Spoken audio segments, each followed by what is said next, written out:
नमस्कार दोस्तों, आज दिन भर की बड़ी खबरों में आपका स्वागत है।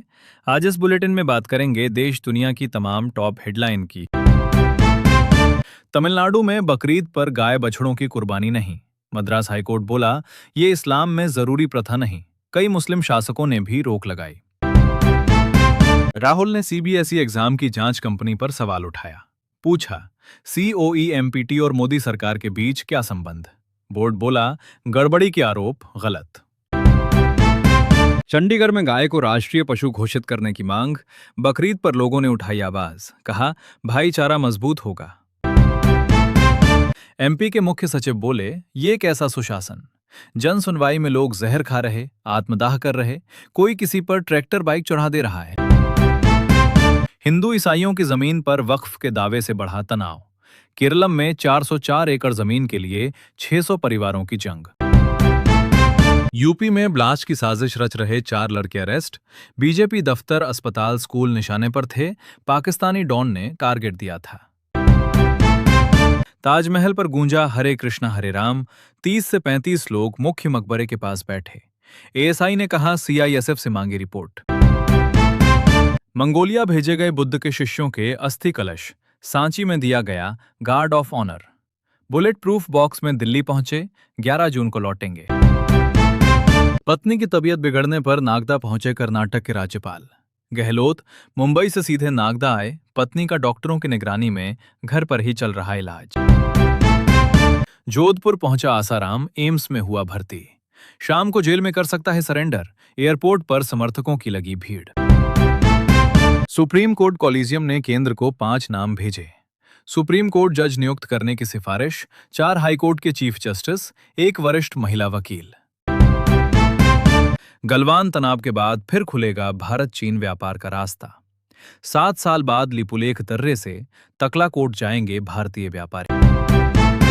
पटना के गंगा नदी में 15 लोगों से भरी नाव डूबी, 3 मौतें, 4 लोग लापता। मरने वालों में बाप बेटे भी। चश्मदीद बोले, तेज हवा से डगमगाई नाव। नीट एग्जाम को लेकर राजनाथ के घर हाई लेवल मीटिंग। शिक्षा मंत्री प्रधान समेत पीएमओ के अधिकारी भी मौजूद। एनटीए ने फीस रिफंड की डेडलाइन बढ़ाई।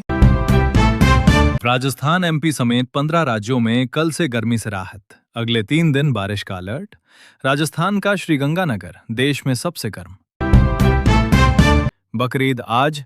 दिल्ली, यूपी में मस्जिदों पर ड्रोन से निगरानी। बंगाल में फ्लैग मार्च। उत्तराखंड में नमाजियों की मांग, गाय को राष्ट्रीय पशु घोषित करें। काकोली घोष का आरोप, कल्याण बनर्जी ने मुझे गालियां दी। लोकसभा स्पीकर को लेटर लिखा। 1 दिन पहले टीएमसी के सभी पदों से इस्तीफा दे चुकी। शायर बशीर बद्र का 91 साल की उम्र में निधन। याददाश्त चली गई थी। मुशायरे की याद आने पर इरशाद इरशाद कहने लगते थे।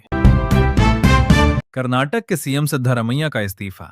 बोले, आला कमान ने जो कहा मैंने किया। मंत्री बोले, डीके शिव कुमार अगले मुख्यमंत्री होंगे। ईरान के बाद ओमान को ट्रंप की धमकी। कहा, होर्मुज पर किसी का कंट्रोल बर्दाश्त नहीं, उड़ा देंगे, मुझे चुनाव की परवाह नहीं। ऑस्ट्रेलियाई पीएम बोले, भारत को समझना हो तो ट्रेन से यात्रा करो। भारत के विकास की तारीफ की। उन्होंने कहा कि भारत इस दशक में दुनिया की 3री सबसे बड़ी अर्थव्यवस्था बनने की ओर बढ़ रहा है। बांग्लादेश में 700 किलो वाले ट्रंप नामक भैंसे की कुर्बानी रुकी। 3 लाख रुपए में ईद के लिए नीलाम हुआ था। अब नेशनल जू भेजा गया। ट्रंप जन्मदिन पर व्हाइट हाउस में फाइटिंग कराएंगे। मुकाबले के लिए स्टेज तैयार हो रहा। 1 लाख लोग फ्री में मुकाबला देखेंगे। खाने पीने की चीजें और पर्सनल केयर प्रोडक्ट्स महंगे होंगे। कंपनियों पर कच्चे माल की लागत का दबाव। पैकेजिंग मटेरियल 56% तक महंगा हुआ। व्हाट्सएप, फेसबुक, इंस्टाग्राम के प्लस वर्जन आएंगे। इसके पैसे लगेंगे। 24 घंटे के बाद भी नहीं हटेगी स्टोरी। पसंदीदा लोगों की अलग अलग लिस्ट बना पाएंगे। मुकेश अंबानी ने लगातार 6ठे साल सैलरी नहीं ली। डिविडेंड से 3,996 करोड़ रुपए की कमाई। दुनिया के 22वें सबसे अमीर व्यक्ति। नई तकनीकों से ब्लड कैंसर का इलाज संभव। वर्ल्ड ब्लड कैंसर डे पर डॉक्टर ने कहा, बार बार बुखार, खून की कमी के लक्षण को नहीं करे इग्नोर।